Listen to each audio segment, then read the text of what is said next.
Hey everybody, it's Rothbar's Disciple, and we're going to be talking about something that's going to make a couple of you guys uncomfortable, but that's okay. That's exactly the reason why I want to talk about this today. We're going to be talking about the true history of the Holocaust. Okay, there's a lot of things that a lot of people don't understand about the Holocaust. A lot of lies they've been told, things that have no basis in reality.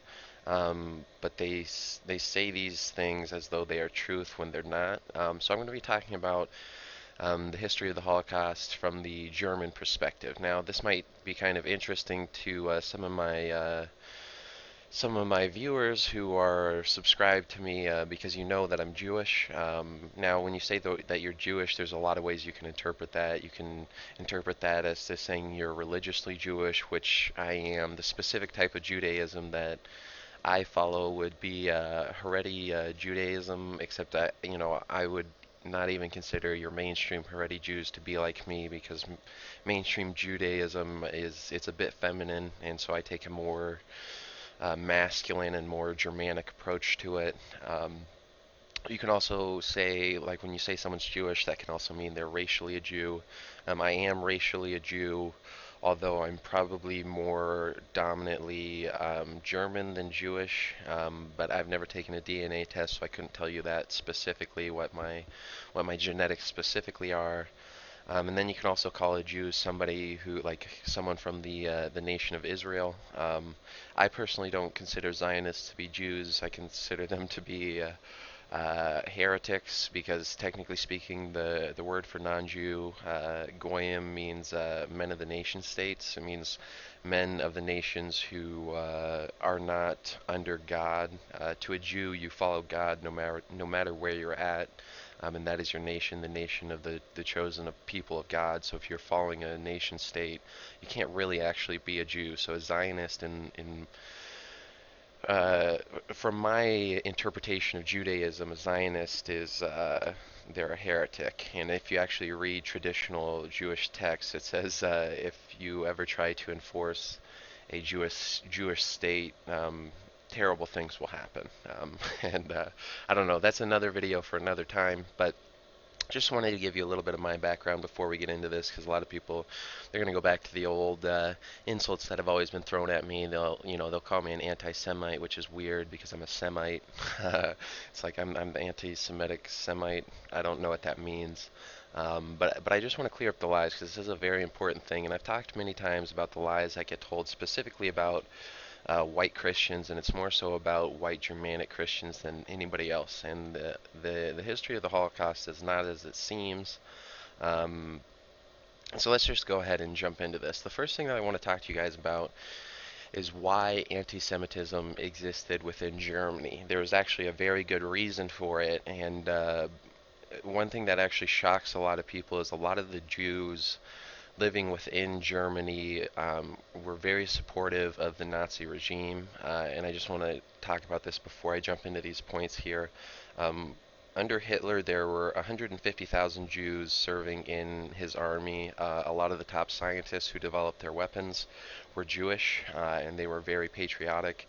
So when people talk about the anti-Semitic nature of Germany, it wasn't necessarily so much anti-Semitic as it was anti-Jewish communism. And this is very important. Obviously, a lot of Germans did just despise Jews in general, and this is true, but there's actually good reasons for this.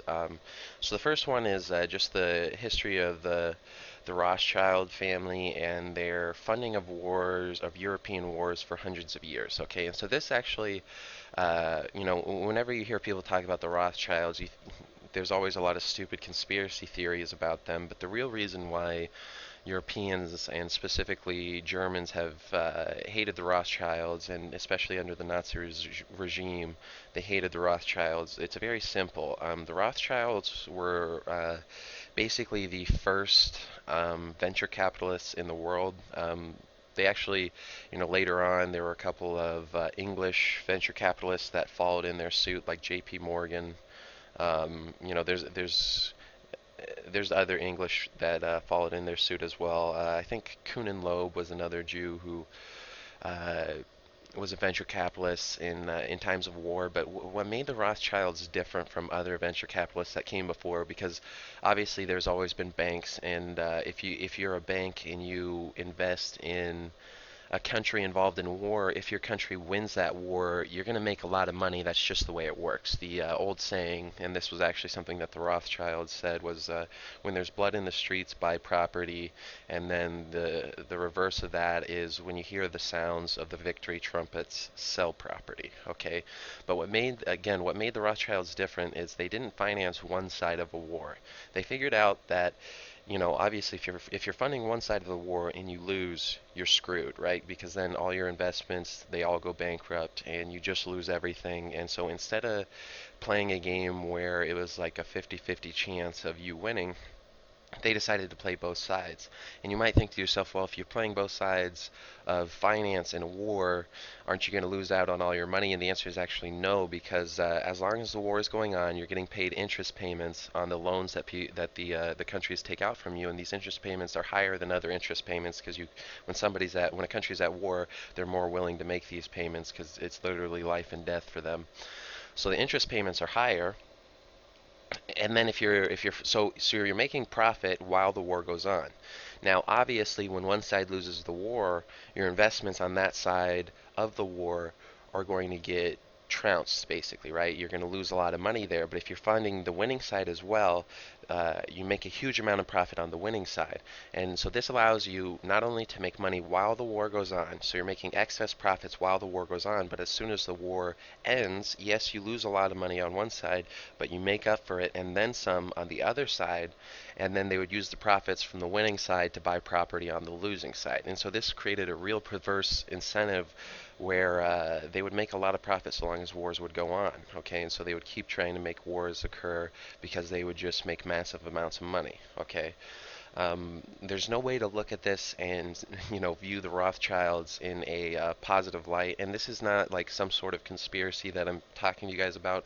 If you read business books, which one of the business books that I recently have read, it was actually written by a Jew. It's The Hard Thing About Hard Things. If you go to page 271, and I don't think I'll be able to find I don't think I'll be able to find this on the internet because it's a recent book, so that there's probably no PDF form of it. But on page 271 of The Hard Things About Hard Things by Ben Horowitz, which by the way is a great business book, but they talk about how the first investment banks, J.P. Morgan and Rothschilds, they funded wars and both sides of a war. So this is public knowledge. Okay, everybody knows this, and so you'll see a lot of times, like I saw on the Joe Rogan podcast recently, Eddie Bravo. They were kind of making fun of Eddie Bravo, and I don't know why Eddie Bravo puts up with the shit that they do to him. But anyways, they asked him who he thought controlled the world, and he said the Rothschilds. And then I don't remember. Like I'll put up a link or a picture of the video in my video as you guys are watching this. But anyways, they started being like, "Oh, you can't say that. That's you know anti-Semitic idea of the Rothschilds don't control the world, and there's if you hate them then you're an anti-Semite." Well, it's like, okay, the Rothschilds for hundreds of years funded both sides of a war, and they made massive amounts of money off of people killing each other, and they actually tried to promote these wars because they knew they would make massive amounts of money off of it. Okay, so there's no reason when people try to say like, oh, can't talk about the Rothschilds because that means you hate Jews. No, if you hate people going to war and killing each other, specifically Europeans going to war and killing each other, then you hate the Rothschilds. Okay, now, me personally, yeah, obviously it's a disgusting thing that they did, but there's also a lesson to be learned there, and there's something to respect just in the intelligence of the plan.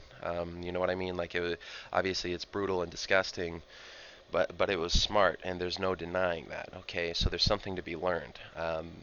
So that's the way I look at it. But going on, the next thing that you got to know about Germany was in the Weimar Republic. There was a disgusting amount of pedophilia, bestiality, homosexuality, and even necrophilia within Berlin. In Weimar Germany, it was so poor that young children would sell themselves as prostitutes, and they would go to these orgy houses and whatnot. And I don't even like talking about this sort of stuff because it's disgusting. And you can look this up. Just look up Berlin and the Weimar Republic. Everybody knew it was the most sinful city in the world, and this is not because this is what the Germans wanted. This is because the Germans were so poor they had nowhere else to go, and almost all of these these houses of sin were Jewish owned. Okay. And so, like, let's say you're a father and you're so poor that you can't even feed your young teenage daughter of about 13 years old. So she goes to Berlin to become a prostitute. And she goes to become a prostitute at a house, house of sin owned by Jews. You're gonna hate Jews, okay? And this is a completely rational response, okay? And so this is again, this hate of Jews was rational, okay? It was absolutely rational. And there were a lot of Jews here involved in Germany. Again, there's over 150,000 Jews who fought for Hitler.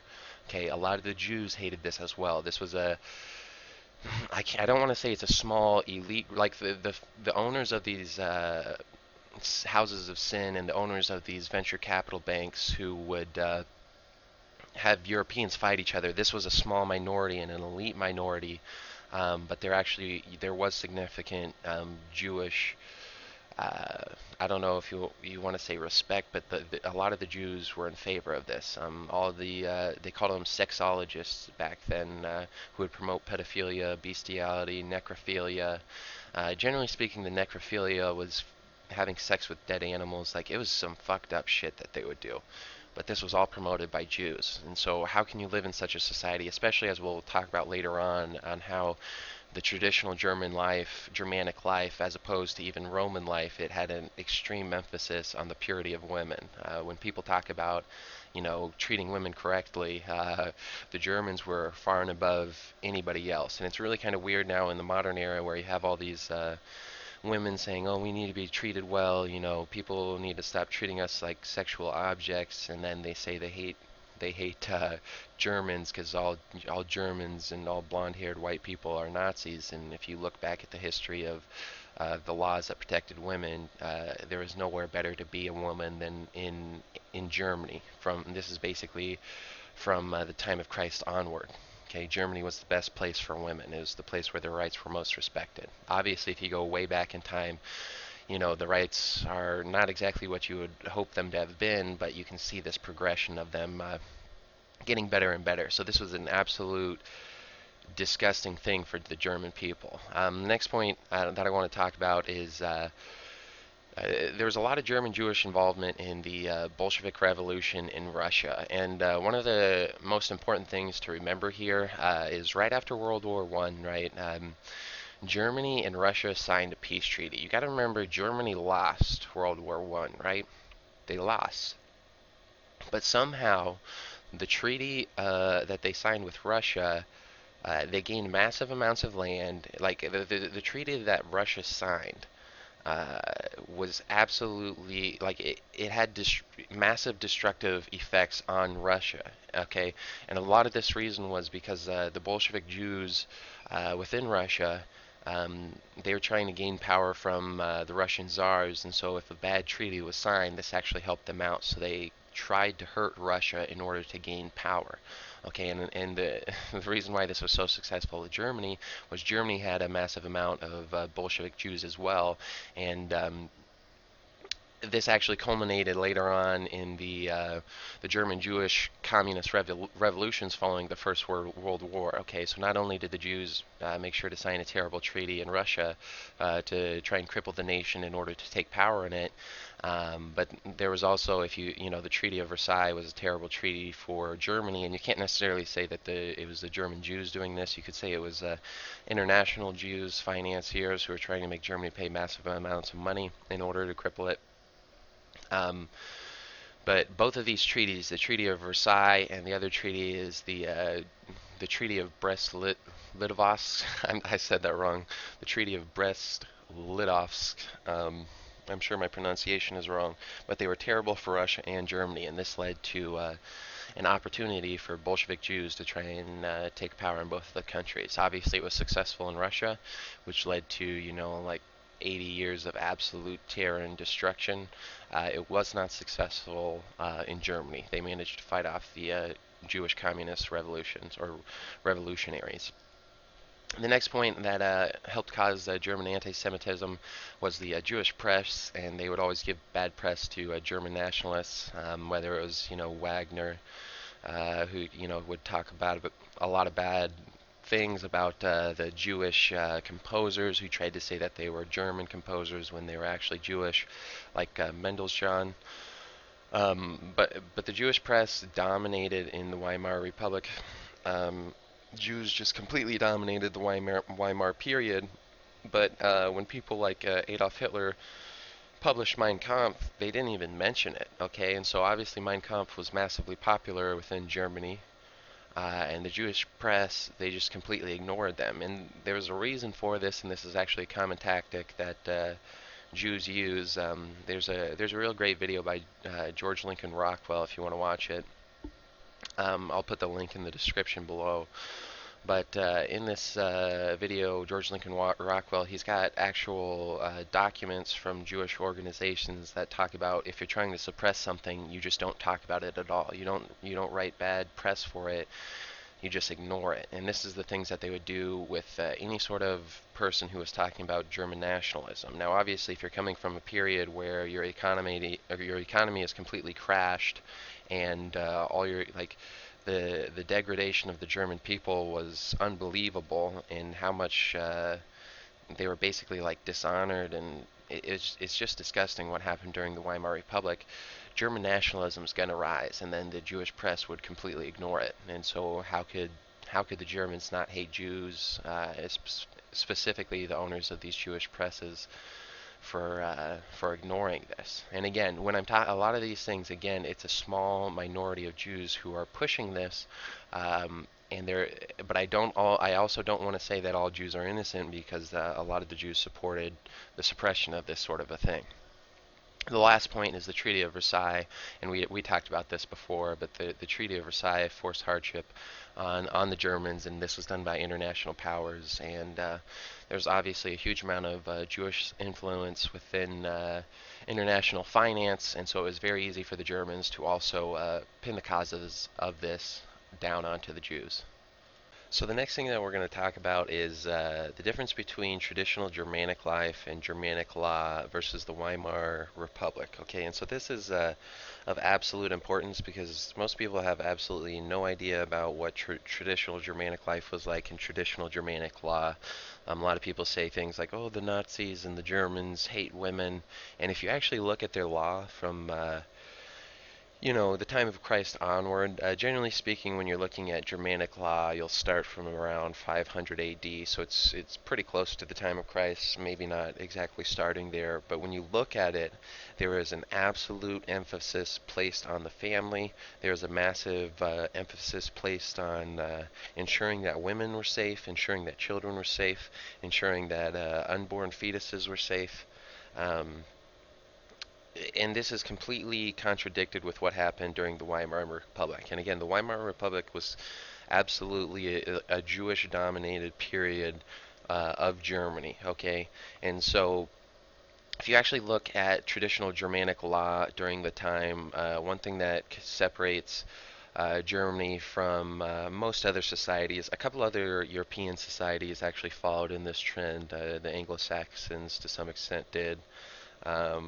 You would probably call the Franks, partially German, or Germanic in a sense. But we're talking specifically about Germany here. But Germany and the areas of Prussia specifically were far more adamant in their defense of women. They viewed women.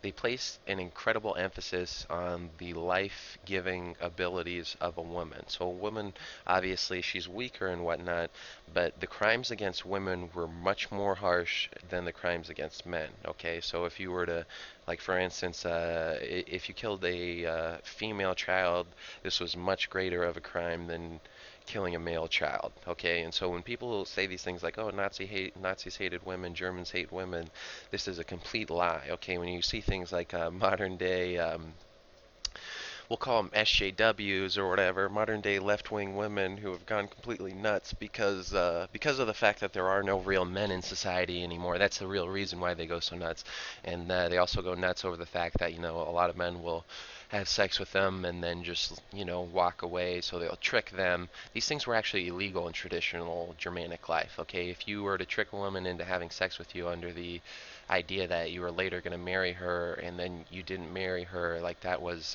illegal. That was you would be massively punished for it. Okay, and so there's this huge emphasis on the family and the purity of women and making sure that women um, they weren't viewed as a lesser sex, but obviously they're far more vulnerable than men. Okay, and so the crimes that for or the crimes against women were far more punished than the crimes against men. Okay, and it was far more strict. Okay, even things such as you touch a woman above the knee, a free woman above the knee, can't do that. If she doesn't want you to touch her, you can't do that. That's a crime. Okay, it's not just I don't know. It was way more strict in terms of protecting women. And this goes even back, like, because if we're talking again about ancient history, obviously there were slaves back in the day, even in Germany. There were slaves everywhere, but even the slave women actually had rights under ancient Germanic law. Like, slaves were allowed to marry,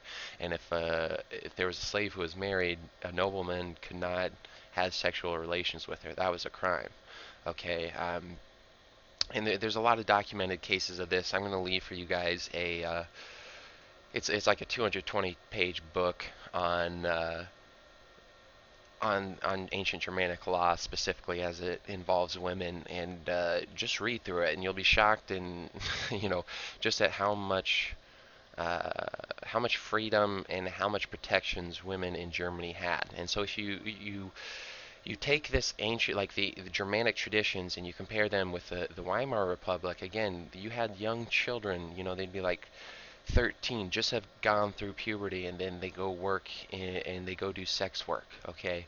Um, this was absolutely disgusting to the German people, okay? So, traditionally speaking, going back to original Germanic law, like blood feuds were fine, okay? So if there's someone who violated your daughter's sanctity, like they raped your daughter, it was fine for you to go kill that man, and a lot of times you could even go kill his family.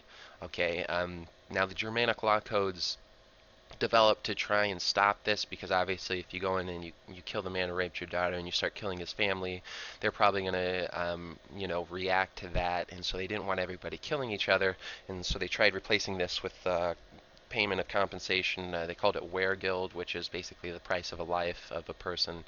Um, but the entire ethos of German life was that if you mess with the women, if you do anything to alter the purity of the women of the society, like your life's over. Okay, whether it's through fines that are so massive that you basically become a slave, or you get killed by the victim's family. They did not tolerate this whatsoever. Okay, and so this was completely flipped around during the Weimar Republic, which again was a Jewish-dominated period of Germany. And so to expect Germans just to sit there and take this and have their way of life turned upside down in such a disgusting way, where their families are torn apart. Like, there's no way you could expect this.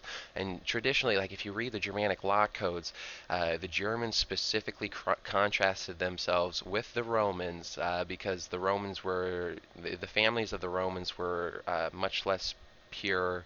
They were much less cohesive. The Romans allowed a lot of adultery and things, which the Germans did not.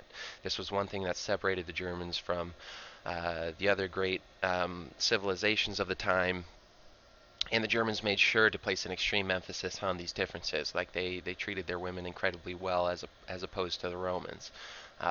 Obviously, if you some people would make the claim that, oh, the Romans gave a lot of power to women and they gave them sexual freedom. Well, look what that happened to the the Romans they just completely fell apart. Um, when you're trying to treat a woman correctly and give her freedoms in the way that is best for society, it's not saying, hey, you can go sleep with whoever you want. It's protecting her from being violated by by liars, and protecting her from violence. And in these areas, no one protected their women more than the Germans. Okay. The next thing that I want to talk about is the traditional Germanic military. Okay, so if you read on the history of Germany and the history of Prussia, um, a lot of times people will say it was a military with a state. Okay, and not a state that had a military. And this is what separates Germany from basically all other civilizations. Okay, they had a military to protect the public lands, a military to protect the commons, and because they had a military, they also had a state, but the state wasn't even necessarily seen as a necessity to a large extent. A lot of times the military would, well, not a lot of times, almost in every situation, the military superseded the state. Okay, what the military said, like that was what happened, not what the state says. And this is very important because what actually held together the traditional German way of life was religion. Okay, and so there's a lot of books that write about this, and they say in Germany they just are very devout, and their women are incredibly pure. And because of this, they don't actually really need laws in order to keep their society intact. Obviously, they would have a military to protect themselves from outsiders, but the German way of life was just incredibly free, and it's just like they had a bunch of pious people living in there, and so they didn't really need a state to a large extent in order to enforce things. The Germans basically did it themselves. Like I said, the traditional German response to crimes, it's blood feuds. They take care of it themselves, and everybody understands how these works, and so it leads to a lot of honor of a family name, of a family title, and so that's really what held the society together was honor. It wasn't the state. They didn't need the state to say, hey, don't be a thief, don't rape people. It was families and religious values that held that together, and so obviously they would need they would need a military because one family can't defend itself from another military, so you need a military, but the military was paramount. And so under the Weimar Republic, there were all these sanctions and limits imposed upon the military, and the military became I don't want to say a nothing burger. That's a terrible word to use after what I just said here, but the military became to some extent useless and powerless. And so, again, to flip such an important aspect of German life on its head, this is going to piss everybody off. And if the Weimar Republic is completely Jewish dominated, you're going to blame the Jews, okay? And so this was another reason why Germans hated the Jews, okay? And another little point that I want to talk about, and this is just because I enjoy military history to a large extent, Germans had a very different style of military leadership than most other militaries, and the Germanic style was very simple. It's basically you would have officers who would tell their subordinates of a mission, right? And so it might be, we've got to go take this territory from this army. Obviously, the highest generals had the broadest missions, and then the the people below them, their subordinates, they each take aspects of that mission, and they divide it amongst themselves, and it keeps going down and down. But each one of the subordinates had a large amount of freedom in the way that they would carry out the mission. It wasn't necessarily important that the mission was carried out exactly the way the people at the top wanted. The mission's objective was the most important thing. So to a large extent, they didn't care how it was achieved. They didn't care how the mission was achieved.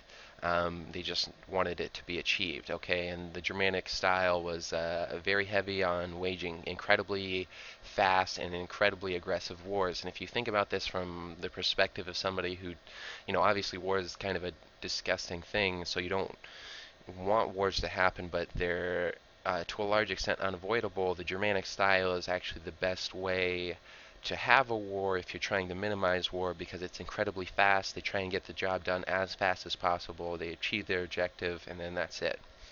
Okay, and then by placing a lot of a large degree of freedom on the subordinates, like if the highest ranking officers or generals are telling their subordinates to do stupid stuff, they're not going to do it. Okay, so this freedom that was allowed to the lower officers within the Germanic and Prussian military, it's very important. Okay, it's very important, and I know that's slightly going away from our talk about where the hatred of Jews came from in Germany, um, but this is just to talk about people who love freedom and people who want peace. If you want peace, you kind of want the restoration of the traditional German method for warfare.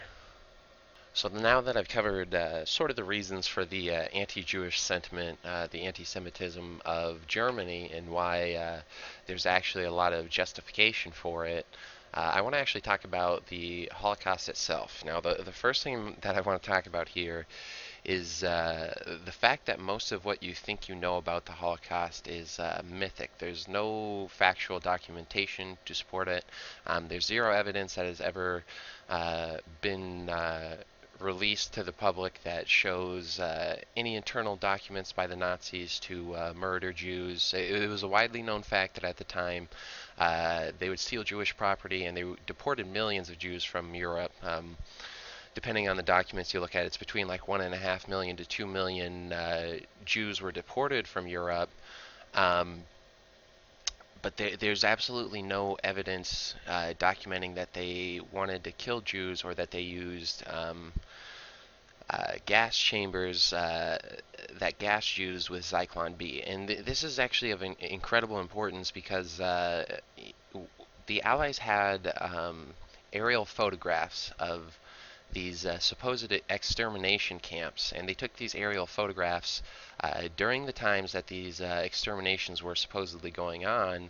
But if you look at the gas chambers that exist there, or what they call the gas chambers, they're in full view of the detainees, I guess you'd call them, the people, the Jews who were inside these camps. They could fully see these gas chambers. Now you have to know that the story behind the gas chambers, the official story, is that these were kept secret and nobody could see what was going on. And the reason why they say this is because literally no one who was there, they don't have recollections of these gassings going on. Okay, and a lot of times, like if you look at the Auschwitz or the Auschwitz camp.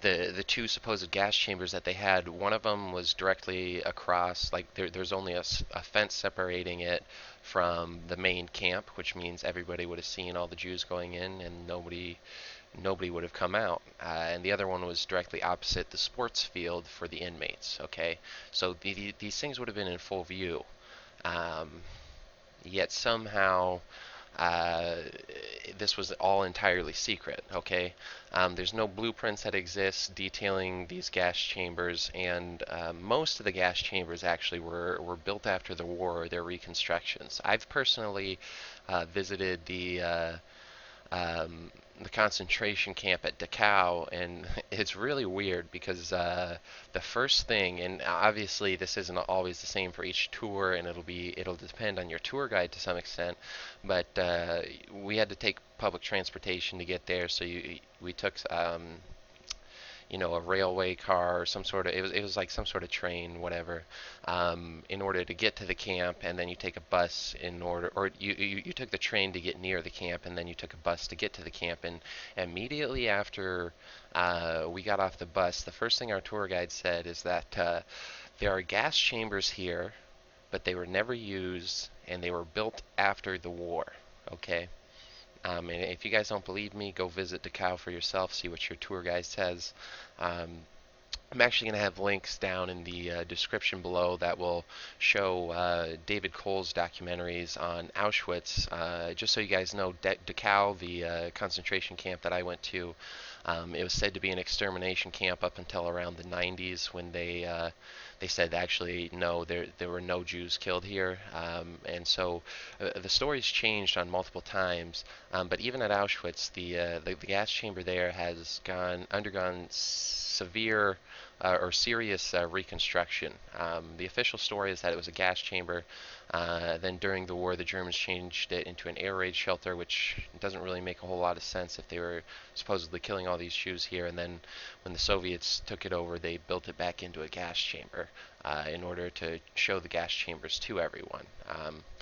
And So this makes absolutely no sense. And the other thing you have to remember is that the Allies had cracked the Enigma code, and so they were reading all the communications of the Nazis. Okay, they even had the communications from these camps, and there exists no communications that speak of these gassings. Okay, so there's two things that you have to take away from this. One, um, there's no evidence of the a planned massacre of Jews. Obviously, there was a lot of hatred of Jews, and they were deporting them. So they were trying to get all of the Jews out of Europe, and they were stealing their property. So this was a great crime that was committed against the Jews.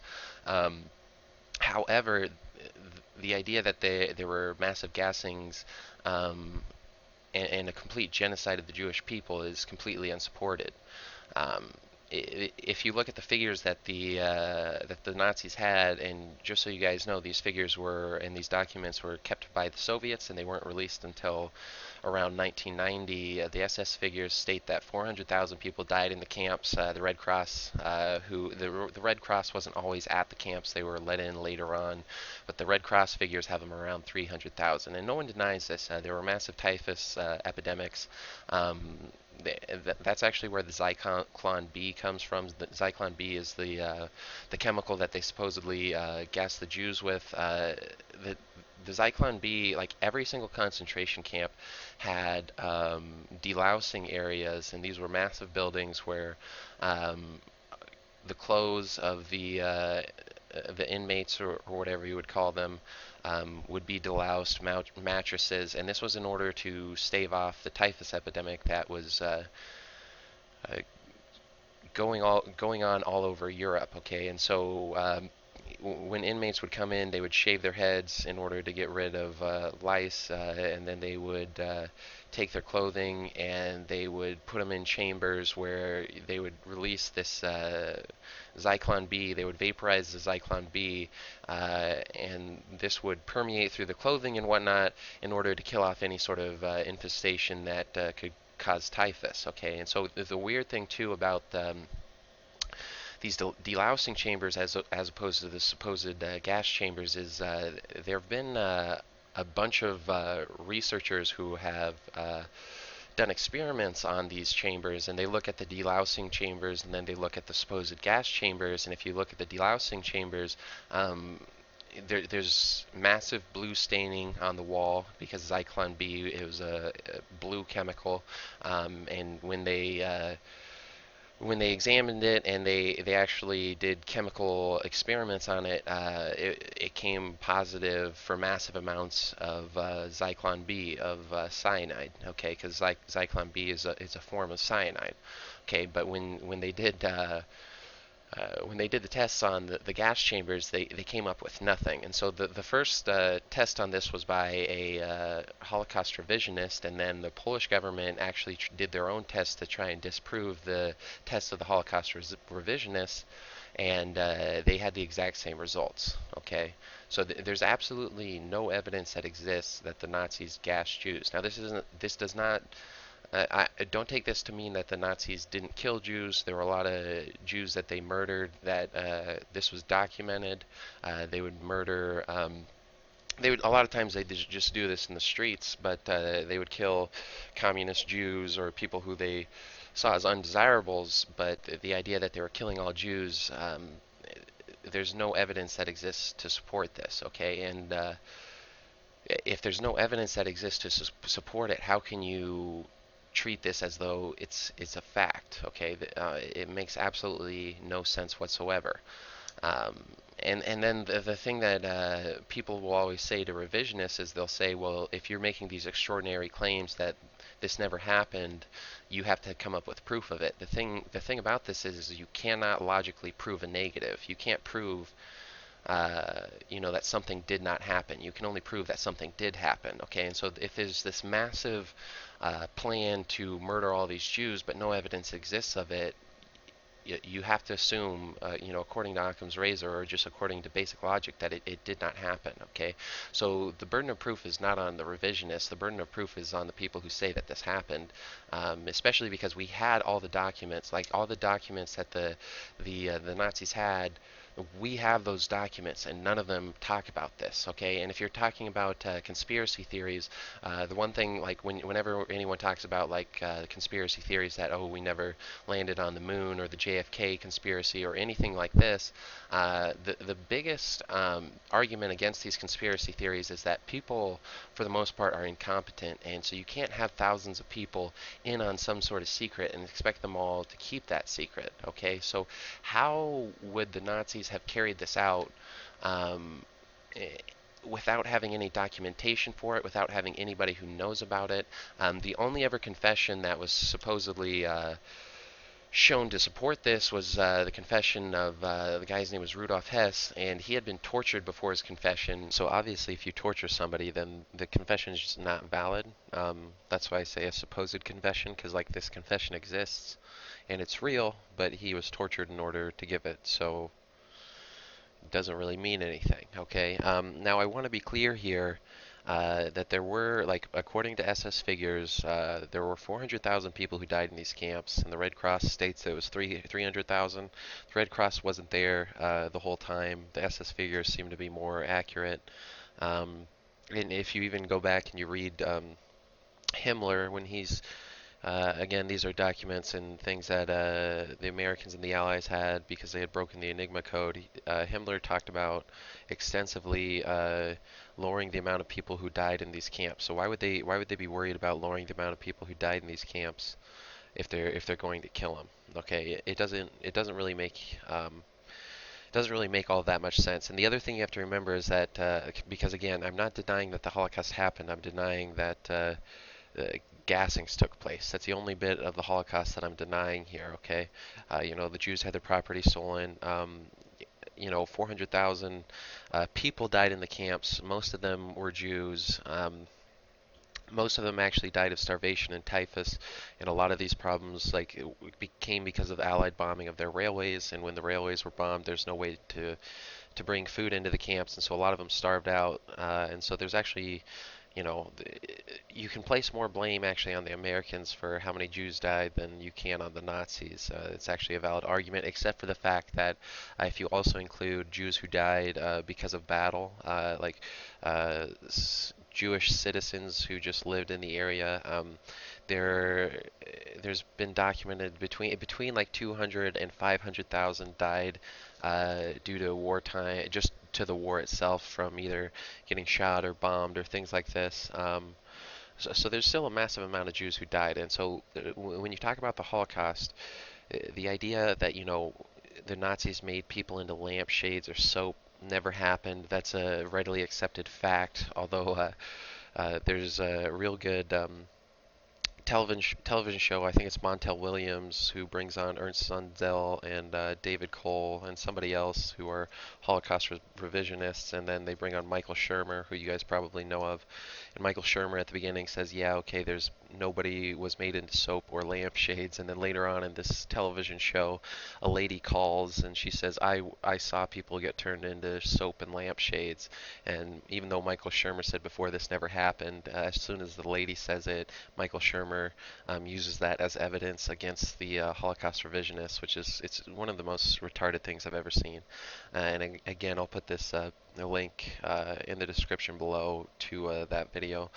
But so there was a massive crime committed against the Jews, but to say that they were all gassed in these chambers, it makes no sense. So the question you got to ask is, how were these lies permeated, and how did everybody come to accept it? Well, the first thing is that again, up to 2 million Jews were expelled, I guess, from Europe by the Nazis. Okay, and so a lot of these Jewish families were separated during this expulsion. If you watch the Montel Williams video with David Cole and the Holocaust revisionists, a lot of the people in the crowd who talk about their experiences in the camps and say that their brothers or whatever, brothers and sisters, were killed in the camps, it actually turns out later on that their brothers and sisters weren't killed in the camps, and then they got contacted by them later on because the brothers and sisters who they thought had died were actually just in different parts of the world, like whether it's Russia or whatever. A lot of the Jews got sent into Russia or territories that would later be controlled by Russia. Um, So a lot of these people were separated. So again, when I like, because people are going to say I'm a Holocaust denier, I'm not. It's just that the Holocaust is something different than you were told. Okay, but if you're a Jewish family and your family gets separated, and like, because there's no effort to find these family members and to get them back in contact with each other, it's the exact same thing as these family members dying. You don't get to experience them as you grow up. You don't get any of that. You know what I mean? So this again was a great crime, but if it weren't for the lies that were spread about the Holocaust, and if it weren't for the lies, not about specifically the Holocaust, but specifically about the gassing, if it weren't for the lies about the gassing of Jews, a lot of these people could have been brought back in, like they could have met their family members and they could have lived lives with their family members, but this never happened, okay? And so, like, that's a disgusting thing, a disgusting reality of history. The second thing is that even though a lot of these Jewish families were separated and these Jews were not killed by the Nazis, a lot of these Jews were killed by the Bolsheviks. The Bolsheviks were atheist Jews. If you were a religious Jew, yeah, you were done for, and so you'd get sent to gulags, and a lot of them died. Okay, so when you get sent to a Bolshevik gulag, that's basically the end. So actually, a lot of the deaths from this period, a lot of the Jewish deaths, they're actually attributable again to the Bolsheviks, and we know for a fact that the Bolsheviks had blamed a lot of their atrocities on the Nazis. There's a lot of documentation on this. Um, so nobody can really deny it. We know for a fact that this happened, and again, we have documents proving it, whereas we have no documents proving Nazis gassing Jews. So again, if you go back to Occam's razor, if we know that the Bolsheviks were, like, they were very well known for lying about historical facts and changing the narrative to fit their political means, and they blamed the Nazis for a lot of the disgusting things that they had done, it makes more sense. Like, it's much easier to believe that the Bolsheviks actually carried out a lot of these crimes that the Nazis had been blamed for. The other thing too is that a lot of the Jewish movements at the time were very anti-Jewish. The Bolsheviks were atheists, and if you were a religious Jew, you get sent to the gulags, and you're a slave for the rest of your life if you don't die. Like, you're a slave for the rest of your life, and there's a good chance you're going to die there. Okay, so terrible. It's a terrible reality for those Jews, but then there's also the Zionist movement. The Zionist movement they explicitly stated their goal to destroy Jewish property, and they explicitly stated that they would rather Jews die than Zionism fail. Okay, because Zionism was different than Bolshevism in that Zionists wanted to create a state of Israel, and they wanted all Jews to be subservient to the state of Israel. Now that's actually antithetical. Again, if we go back to the Haredi Judaism that I'm a part of, it's antithetical to, like, traditional Judaism. You cannot enforce a state as being higher than God. Jews, by definition, they're the nation of the children of God. Okay, so no matter where you are, no matter what state you're under, you are subservient to God and God alone. Okay. But the Zionists, they wanted to have their own power, and so they made Judaism subservient to Zionism. Okay, and if you want to look up some of these quotes, one of the guys is Ernst Zundel, and or not Ernst Zundel, sorry. It's Herzl. It's something Herzl. Sorry, Ernst Zundel is he's a Holocaust revisionist. I'll put one of the leaders of the. It's Theodor Herzl. That's his name. Theodor Herzl was the guy who said he would rather see Jews die than Zionism fail, and he said explicitly he wanted to destroy Jewish property so that they would have no choice other than to come to Israel and be subservient to the state of Israel. Okay, and so on both of these sides, it worked very well for the Bolsheviks to lie about this, and it worked very well for the Zionists to lie about this. And it's kind of interesting to see that the Zionists wanted to destroy Jewish property, and the actual crime of the Nazis was to confiscate Jewish property. Okay, that's the actual crime that we know happened. Confiscate property, expel them, and so that's exactly what the Zionists wanted. So it would make sense that, Zionists were to some extent hand in hand working with the Nazis because both their goals were the same. Okay, and then obviously if you can make up a lie that 6 million Jews died, which again you might even see it in this video here.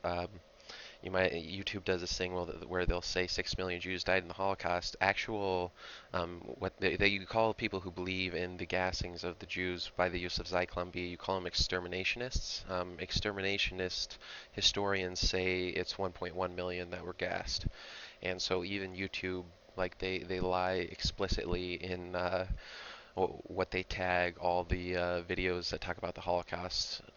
They have absolutely incorrect information here. Okay, and then the final point is that German re-education programs taught the Germans of the Holocaust atrocities. So the Germans didn't know about this. This is again is the central point of the exterminationist viewpoint is that this was all done covertly.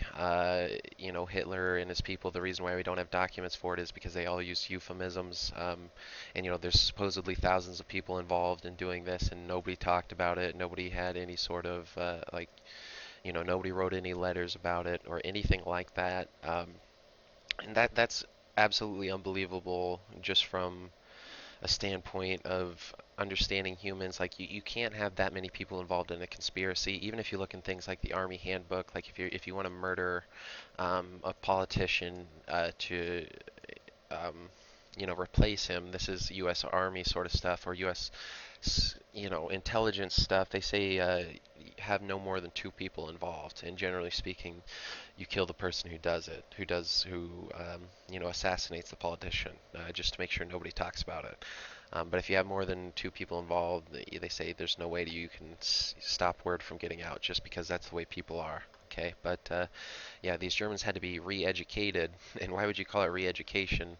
I mean, that just sounds like stupid propaganda. But the Germans didn't have any idea that any of this was going on. Okay, they had to be told about it. The final point I want to talk about are some of the scientific realities of the story of the exterminationists and how it makes no sense. And again, I want to be clear here that 400,000 people were killed in these or died in these concentration camps, and up to 500,000 Jews were killed in the war just due to wartime activities.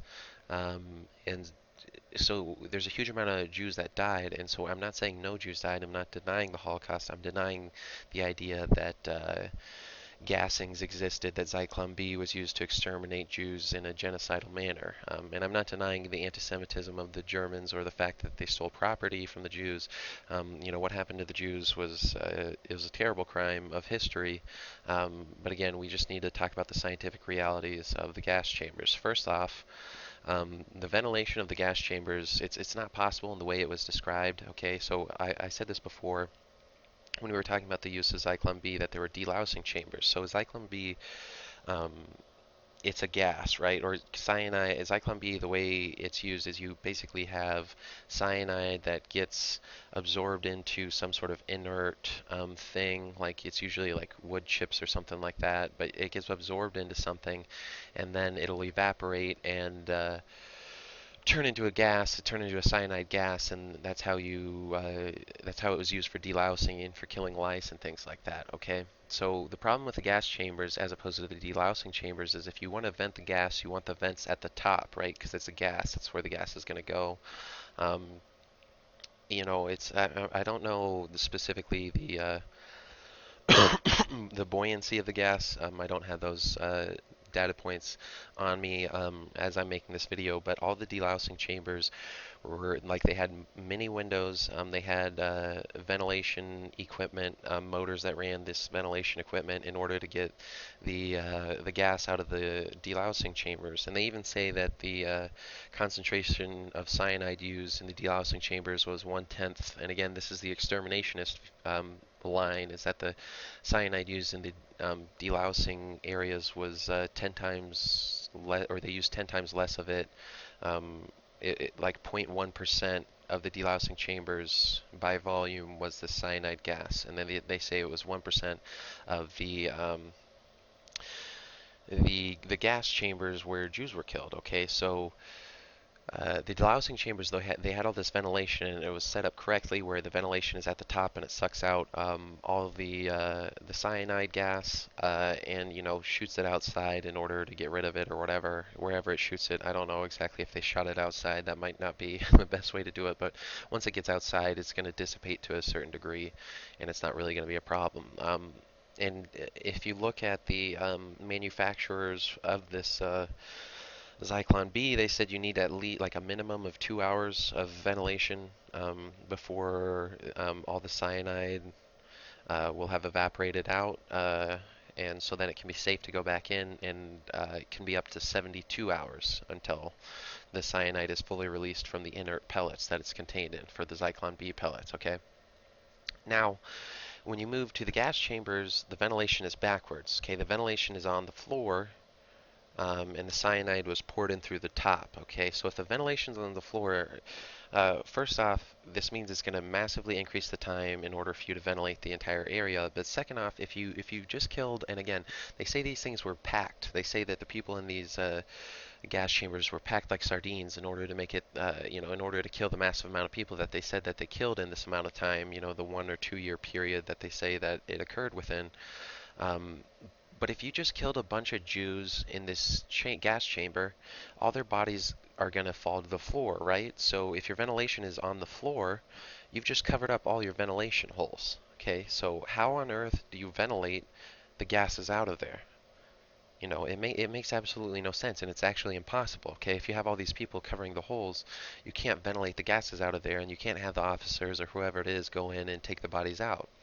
All right, it just doesn't work like that. And then if you look at other things, like they say that the bodies were then brought down below into the basement for a crematorium, and they had like these elevators that could take up to 15 bodies, and sometimes they would kill as many as 1,500 people. The amount of time it would take a person to take all those bodies downstairs in order to burn the bodies, like it doesn't, it's a full day's worth of work. Um, or it's basically like 8 hours worth of work in for one killing, okay? And so then this makes it so that you don't actually have enough time to kill as many Jews as they say were killed in the short amount of time. It just doesn't work, okay? Um, the next thing is that the chemicals used should have left some residue, right? Zyklon B, it's a cyanide gas when it gets released, and the gas chambers were in sort of wet environments, so there was always moisture within these gas chambers, and there was bits of like the walls and whatnot had iron within them. Um, and so, chemically speaking, what happens to cyanide with moisture is the cyanide gets absorbed in the moisture, and then if it came into contact with the iron in the walls, it would immediately bond with the iron. Okay, basically like spontaneously.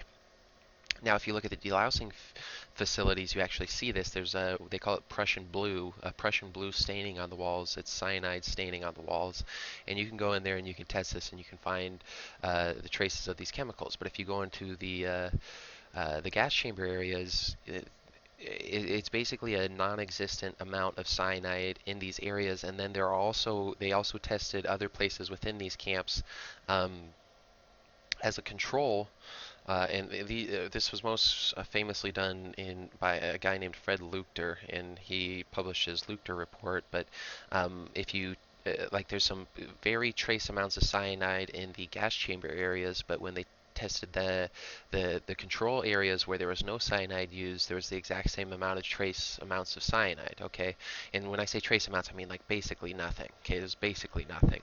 Um, but the control areas and the gas chamber areas were exactly the same, okay?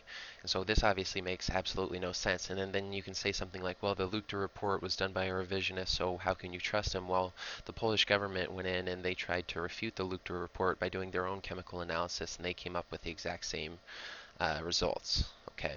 So if they use these chemicals in there, scientifically, the chemicals would have bonded with iron in the walls, but it didn't. And the amount of cyanide detected in these areas is exactly equal to the amount of cyanide in areas where there was no cyanide, according to the exterminationist viewpoint. So it makes absolutely no sense whatsoever. The next point is that they say that in order to hide a lot of the remains of these people, they would bury the ashes and whatever remained after they were cremated and whatnot. People have actually gone with equipment because it's very easy to test ground to see if it's ever been dug into. It's pretty obvious with the right equipment because you change the way the ground is made up and whatnot. There's actually a person who went through and did this test, and he got arrested for it, and they made him go to court, and in court he had to say like he wasn't trained in order to operate this equipment, but like because he was trained, I think, as a mathematician or something like that. I don't know, but they said because he wasn't trained, it wasn't a valid experiment. But again, you could go in there and prove this now. Like if there were any remains that were buried, you could go in there and you could prove this within the hour. Like somebody could go do this right now. But if you try and go do it, um, you'll be put in prison. So again, if it's so easy to prove uh, any of these things, why are people going to prison for trying to prove it one way or the other? You know, for me as a Jew, it's really weird that I can't look into my history without being thrown in prison. It's really weird. Okay. The other thing is a lot of these gas chambers have simple doors and glass windows that could easily be broken. The story on this is that they were reconstructed, but then that makes you wonder if they had to rebuild these things. Uh, what makes you think that they were actually gas chambers to begin with? Especially because a lot of these places, like I went to Dachau, and they tell you that the gas chamber there was built after the war and it was never used. Um, I don't know why, like, and they didn't tell you this until I think it was the late 80s. Like, they always said that people were killed in these because, again, that's what the Soviets said. And since the Soviet propaganda actually helped the Allies, and it was the type of propaganda that they wanted to be able to say, um, they just went with it. But it turns out for Dachau, like, nobody was ever killed there, and it was built after the war. It was reconstructed. It was an air raid shelter before, and so the actual story now is at Dachau that it was and this is the story at Auschwitz too, but they'll say it was gas chamber, or no, Dachau wasn't an air raid shelter, it was Auschwitz. At Auschwitz, they say, it was a gas chamber, then made into an air raid shelter, then made back into a gas chamber. And it's like, why? Why exactly did this happen? And if it was an air raid shelter before, why? What makes you think it was a gas chamber before? Especially if there's no chemical residue in here and whatnot. And not all of the walls were eliminated, so some of you people who are going to say, oh, there's no residue because they were reconstructed, a lot of the walls are original. It's just a couple walls had been removed, okay? And this makes sense from if it was an air raid shelter that had multiple rooms, they removed the walls, and even if you take the exterminationist viewpoint as valid, a lot of the walls that still there are original. It's just they would have added walls in to turn it into an air raid shelter and then removed them in order to turn it back into a gas chamber for people to go view as tourists. Okay.